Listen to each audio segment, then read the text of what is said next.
You've just hurt yourself, you've just had a sharp pain in your neck, you've woken up, you can't turn your neck. Maybe you've got up off a chair or you've gone to pick something up and, oh, I've hurt my back. What are some do's and don'ts in this situation? So I'm going to run you through a few do's and one don't and a recommendation at the end of the video, so stick around for that.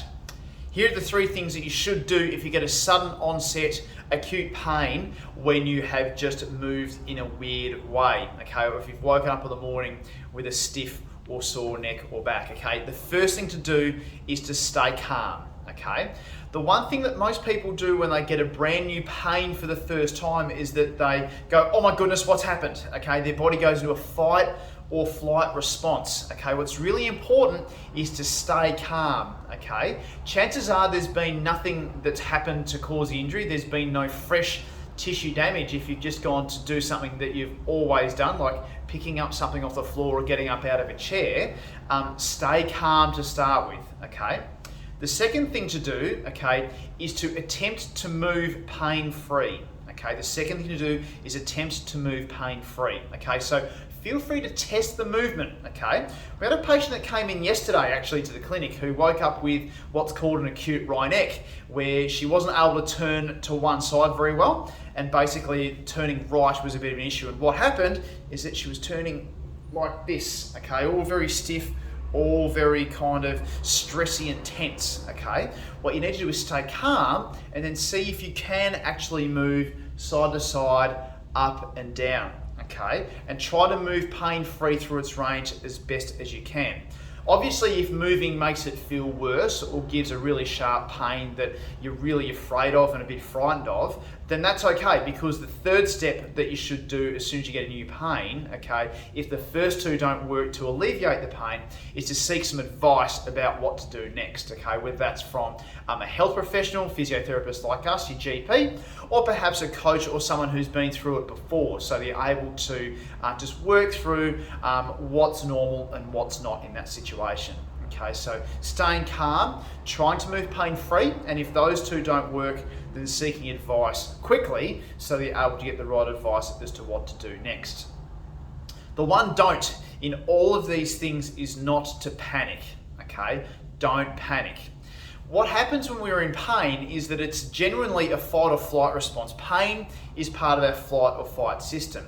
And if we panic, we get anxious, we start to stress about this niggle, this new thing, this pain that's come on. What can happen is that everything else tightens up in response to that and actually makes it feel worse. So it's important not to panic early on. See if you can move gently through the range, okay, and then just calmly and logically seek help from a GP, seek help from a health professional, a physiotherapist like us, to get that advice as soon as you possibly can, to let your mind at ease and sort of settle things down.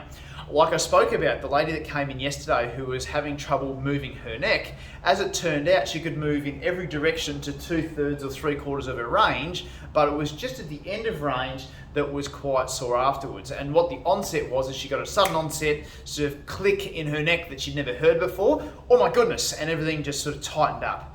But all we need to do is to gently move everything through its range, and everything felt good once again. Okay, so what we need to do is move, get help if we need it, okay, and not to panic.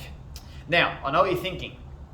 Should I get a scan straight away if something happens, okay? Usually scans aren't required if it's a minor onset or a minor mechanism of injury, okay? So if you've woken up and you can't move, you've slept funny, if you've gone to pick up something off the floor and you've had a bit of a jolt of pain in your back, those don't usually warrant going to have a scan. Normally, it's those few things that we just spoke about that will do the job. When do you get a scan? Okay, if there's neck pain or a brand new headache, it's when we're starting to slur our speech. It's when we're starting to get numbness in our hand or numbness in our foot or leg, in our face. Something that's really, really serious, okay? Stroke-like signs. Those are sorts of ones where we're starting to get a scan. Or if it's the worst pain you've ever had in your life in your head, the worst migraine or headache you've ever had, okay? Or spontaneous onset neck pain that didn't come when you were moving. So you're just sitting still, you're watching the telly, something like that, bam, there's a really sharp pain in your neck or in your head. That is when we need emergency care, okay? But if it's just a movement, if we picked up something off the floor, it's a little bit of a jolt of pain or something like that, 9 times out of 10 it's nothing serious and it just needs to move, and a bit of advice is actually really good for that, okay? Same as with back pain, okay? When do we need scans for back pain? When pain is constant and unremitting, okay? When pain has gone down both legs at the same time, when there's issues with your bladder or bowel function, very serious things warrant investigating with scans quickly, okay? Most other things, all you need to do is to try to move the best you can, and if you can't, then seek advice from a physiotherapist, seek advice from your GP, and generally things are all okay with some movement, some exercises, and some basic pain education as well. I hope that's been helpful. If you do need some help, please reach out and contact us, hpmcentre.com.au/contact us, okay? And that will get you in touch with us to see if there's anything we can do to help out from there. I hope that's been helpful, and we'll see you again next time. Cheers and bye for now.